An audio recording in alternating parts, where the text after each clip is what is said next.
یا راحم العبرات لا تکلنا على انفسنا طرفة عین ابدا الہی انطقنی بالہدی والہمنی التقوی۔ مل کے صلوات پڑھ لیں محمد رحمت۔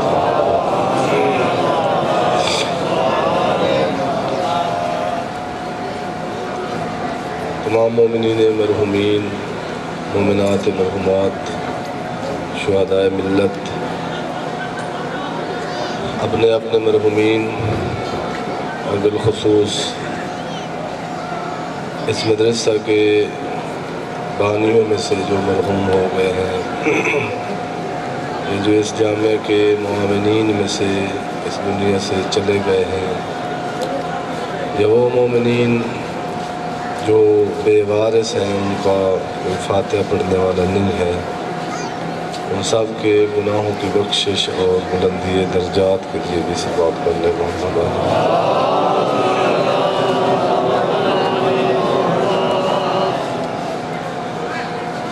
اس عظیم اور تبلیغی اجلاس کی تمام جو کاوشیں اور مساعی جمیلہ اس سلسلے میں ہوئی ہیں، جن برادران اور بزرگان نے اس کو برپا کرنے میں کسی قسم کی کوشش کی ہے، ان سب کی مساعی جمیلہ کی قبولیت کے لیے بھی صلوات پڑھ لیں محمد۔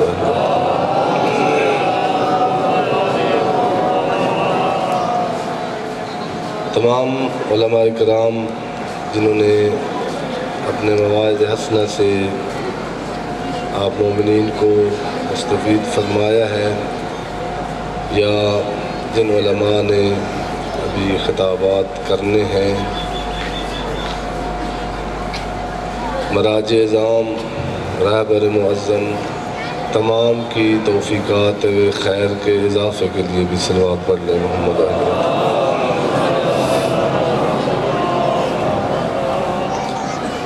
حضرت حجت علیہ السلام کی آمد و سلامتی کے لیے بھی صلوات پڑھ لیں محمد۔ لا حول ولا قوة الا باللہ العلی العظیم۔ توکلت علی الحی الذی لا يموت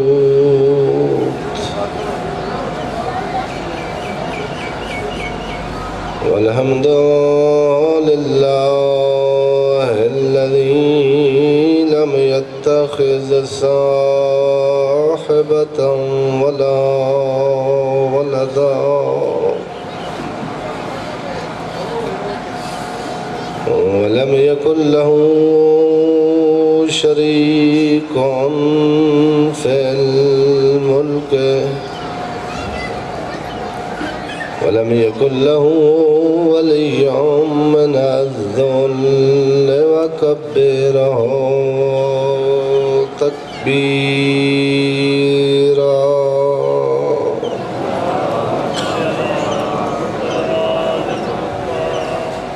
الصلاة والسلام على رسوله الكريم أبي القاسم محمد المصطفى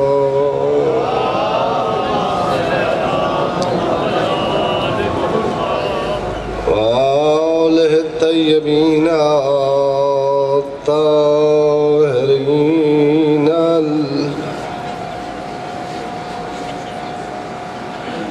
المنتجبين المنتخبين المظلومين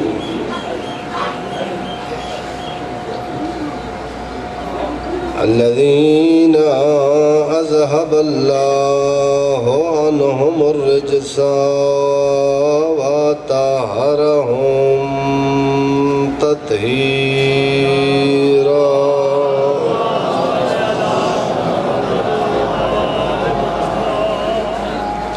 أما بعد فقد قالت فاطمة الزہرا صلوات اللہ علیہا قبحاً لفلول الحد واللعب بعد الجد. صلوات پڑھتے ہیں.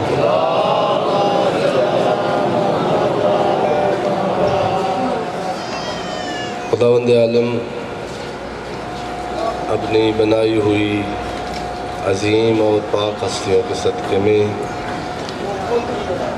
اب جتنے برادران اور بزرگان اپنی مصروفیات اور اپنے معمولات زندگی ترک کر کے وقت کی نزاکت آپ کے سامنے ہے، اچھا ہو گیا کہ برادر معظم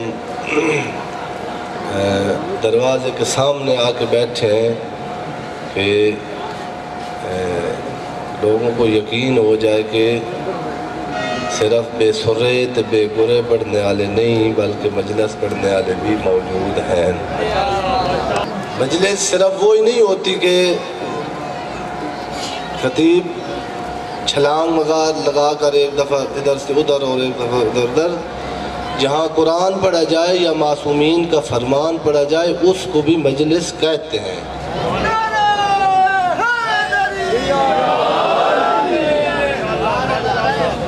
خداوند عالم آپ کی توفیقات خیر میں اضافہ فرمائے. میں نے چونکہ یہ مہینہ جمادی الثانی اسی میں بی بی کی شہادت بھی ہے اور ولادت باسعادت بھی ہے، ایک جملہ پڑھا ہے بی بی دو عالم کے ایک خطبے کا.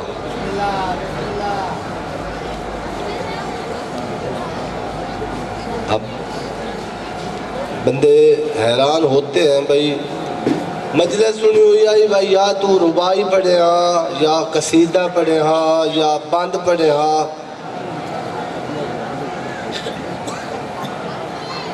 خطبہ وہ بھی بی بی کا یہ ہو سکتا ہے. میں اپنے آپ کو کہہ رہا ہوں جو میں نے نہ سنا ہوا ہو یا میں نے نہ پڑھا ہوا اس کا مطلب یہ نہیں ہے کہ وہ چیز نہیں ہے. ایک بڑا مسئلہ یہ ہے، میں اسی بات پر ختم کر دوں گا، شاید بی بی کے اس خطبے کا ترجمہ بھی اگر وقت ختم ہو گیا تو نہیں کروں گا. دین کو ہم نے بطور رسم لیا ہوا ہے، رسم.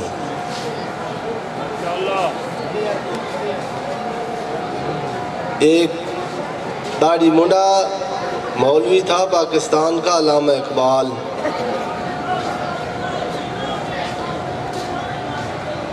اس نے اپنے دور میں کہا تھا رہ گئی رسم اذاں روح بلالی نہ رہی.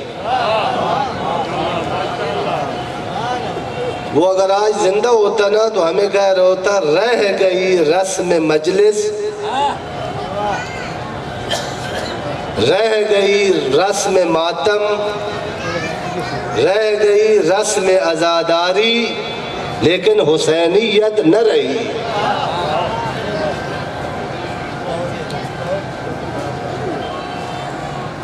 میں نے بی بی کے دکھ کا ایک جملہ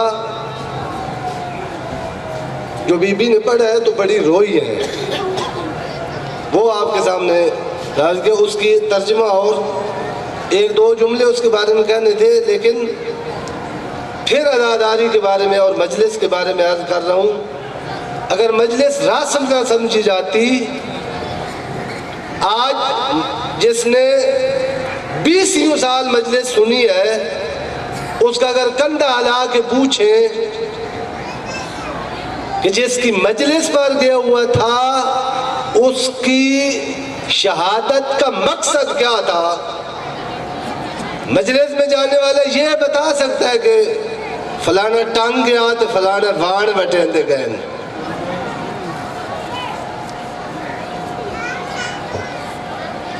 امام حسین کا دکھ کیا تھا یا امام حسین کی ماں کا درد کیا تھا.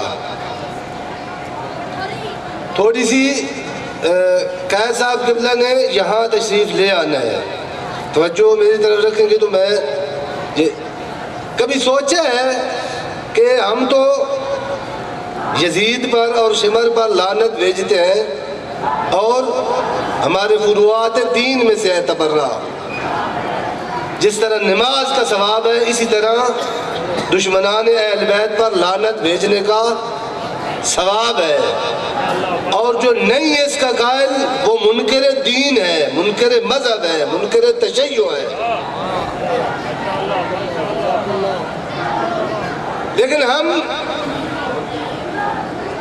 یزید اور شمر پر لعنت کس لیے بھیجتے ہیں؟ ہم کس لیے متنفر ہیں؟ ہم کس لیے دل اور کردار سے بیزار ہیں یزید سے؟ توجہ میری طرف ہے؟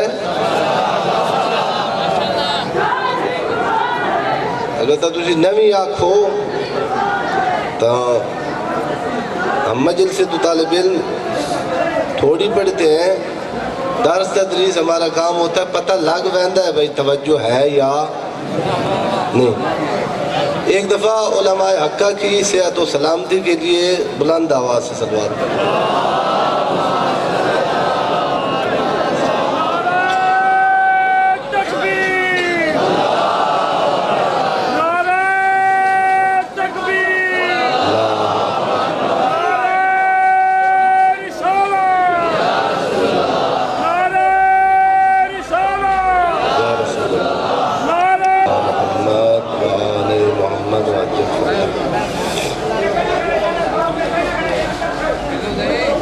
بندے کوڑے تے بیٹھے ہو سن اس بندے تے جس نعرہ مرایا بھئی آرام وچ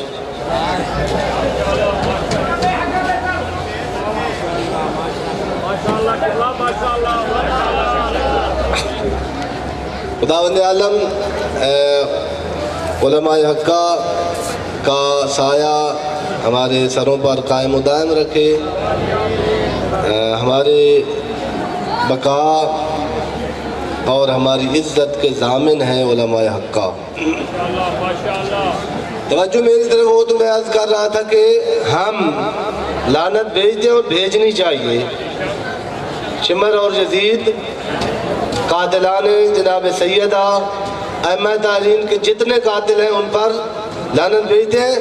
مجلس کی بات ہو رہی تھی، سید الشہداء کے قاتل ہے شمر، لعنت بھیجتے ہیں، عمر ابن سعد پہ لعنت بھیجتے ہیں، یزید پہ لعنت بھیجتے ہیں، اور بھیجا کریں۔ جو اس کا قائل نہیں ہے اس کا دین ناقص ہے۔ تبرہ ہمارے فروعات دین میں سے ہے، واجبات دین میں سے ہے۔ لیکن یہ علماء کرام تشریف فرمائے کبھی سوچیں کہ ہم تو ان سے نفرت کرتے ہیں اس لیے کہ یزید قاتل حسین ہے، شمر لعین قاتل حسین ہے، ہماری تو شمر کے ساتھ یہ دشمنی ہے، ہم اس لیے اس سے بیزار ہیں، ہم اس لیے متنفر ہیں۔ جس حسین کی مجلس میں آتے ہیں اور جس حسین کی عزاداری کرتے ہیں، جب وہ مدینے سے نکل رہے تھے کربلا کی طرف، اس وقت یزید کسی کا قاتل تھا؟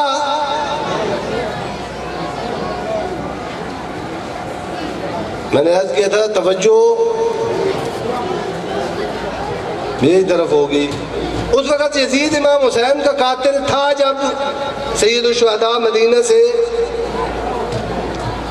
سید الشہداء اس وقت یزید کے مخالف تھے یا نہیں؟ جواب نہ دے سو تا قبلہ اقبال صاحب کوئی نہ پڑھ سن۔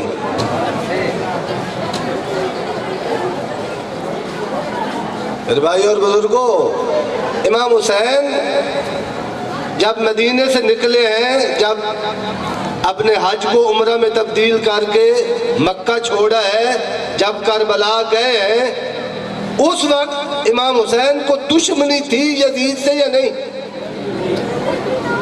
آیا یہ دشمنی تھی کہ وہ قاتل بنو ہاشم ہے؟ ہمیں یزید سے وہ دشمنی ہونی چاہیے جو حسین کی دشمنی تھی یزید کے ساتھ. شاید میں ابھی نہیں سمجھا سکا. ہم یہ عزاداری اس لیے مناتے ہیں, ہماری مجالس اس لیے ہوتی ہیں کہ یہ عزاداری اور مجلس تسلسل ہے کربلا کا. ہم کربلا کے پہلے کو روتے ہیں, بعد کو روتے ہیں. کربلا سے پہلے کیا تھا؟ امام حسین کا مقصد اور امام حسین کی دشمنی اور امام حسین کا تبرہ یزید پر قاتل بننے سے بعد میں نہیں, پہلے بھی تھا. وہ قاتل تو نہیں تھا. وہ کہتے ہیں باجین اعظام, کہتے ہیں ہم نے بات کو یاد رکھا ہے, ذاکرین کو امام حسین کا قاتل یاد ہے, امام حسین کا سجدہ یاد.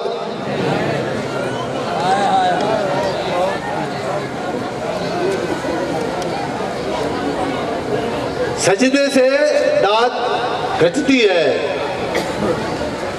شہادت سے چونکہ مجلس سے بنتی ہے.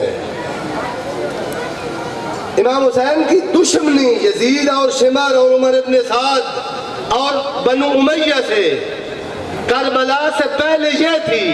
یوں نہیں جو چپ کر کے اور نہ بیان کر کے شہید ہو اس کو اور کچھ کہتے ہیں, حسین نہیں کہتے. امام حسین نے نہ بیان کیا ہوتا تو ہم کہتے کہ ہمیں کیا پتا کہ امام حسین کیوں کربلا گئے, امام حسین کی یزید کے ساتھ کیا دشمنی تھی. امام حسین نے دربار ولید میں کھڑے ہو کر جب بیعت کا مطالبہ ہوا ہے کہا انہو رجل فاسق. ولید نے تنہائی میں جواب نہیں دینا تھا, تو یہ دوبارہ ٹائم لیا, میں بتانے آیا ہوں مجمع میں میری یزید کے ساتھ دشمنی زمین کی نہیں.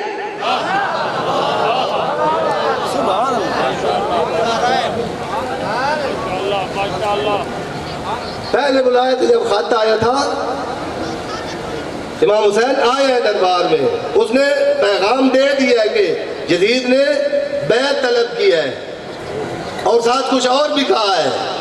امام حسین نے کہا ہے ایسے تنہائی میں اس بیعت کی بات نہیں ہوتی, تو بھی جن کو بلانا ہے بلا لے, کل میں بھی کسی کو ساتھ لے کے آؤں گا اور پھر میں بتاؤں گا.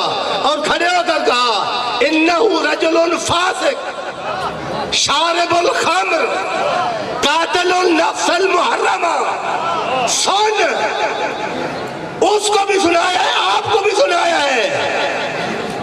یزید کے ساتھ میری بیعت صرف اس لیے نہیں کہ میرا قاتل ہے, یزید سے میری اصل دشمنی ہے کہ یزید فاسق ہے, شرابی ہے. میرا بھائی اور بزرگ, جو فاسق بھی ہے اور شرابی بھی ہے وہ یزید کا دشمن نہیں.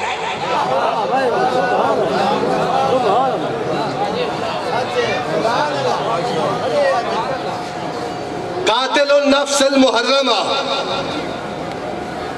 امام حسین کی دشمنی فسق کے ساتھ تھی, فجور کے ساتھ تھی, قاتل کے ساتھ تھی. میں قاتل بھی ہوں, فاسق بھی ہوں, شرابی بھی ہوں, اور کہوں میں یزید سے بیزار ہوں, حسین کے ساتھ ہوں. حسین قبر سے نہیں کہے گا منافقت کسی اور کے ساتھ کر, میرے ساتھ نہ کر. مجھے کل بھی شراب سے نفرت تھی, مجھے کل بھی فسق اور گناہ سے نفرت تھی, مجھے آج بھی جو فاسق اور گناہ گار اور وہ اچھا نہیں لگتا. بی بی کا دکھ کیا تھا؟ ہم بی بی کے زخموں کو روئے ہیں. بی بی کا دکھ یہ تھا کہ علی غریب ہے اور آپ اپنے کاروباروں میں مصروف ہے.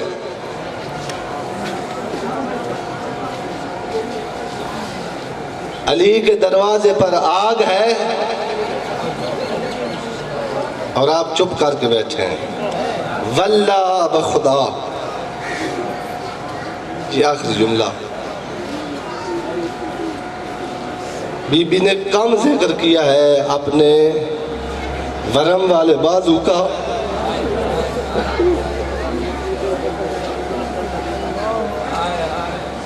ہمیں وہ بھی تو دکھ ہو جو بی بی کو دکھ تھا۔ بتاؤں، خود بی بی نے کہا ہے، سنا تو ہے نا کہ 18 سال کی عمر میں ضعیف ہو گئی تھی، سنا تو ہے نا کہ 18 سال کی عمر میں سر کے بال سفید ہو گئے تھے۔ جناب امیر نے پوچھا ہے، کوئی عام راوی نہیں، کہا زہرا مجھے تو بتا کیوں رو رہی ہے؟ نہیں کہا علی اس لیے رو رہی ہوں کہ میرے بازو پر تازیانہ لگا ہے، نہیں کہا علی اس لیے رو رہی ہوں کہ میرے پہلو میں زخم ہے، نہیں کہا علی میں اپنے معصوم بچے محسن کو رو رہی ہوں، کہا علی سچ پوچھتا ہے میں کیوں ضعیف ہو گئی ہوں؟ علی ایک مجھے بابے کی جدائی کھا گئی ہے، دوسری تیری غربت کھا گئی۔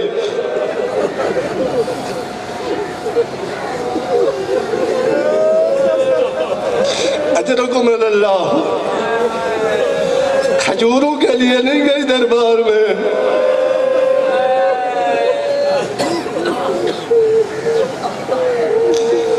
صرف دربار میں نہیں گئی، ہر دروازے پر کہہ کے گئی ہے لوگو علی غریب ہے، مجھ سے علی کی غربت برداشت نہیں ہے۔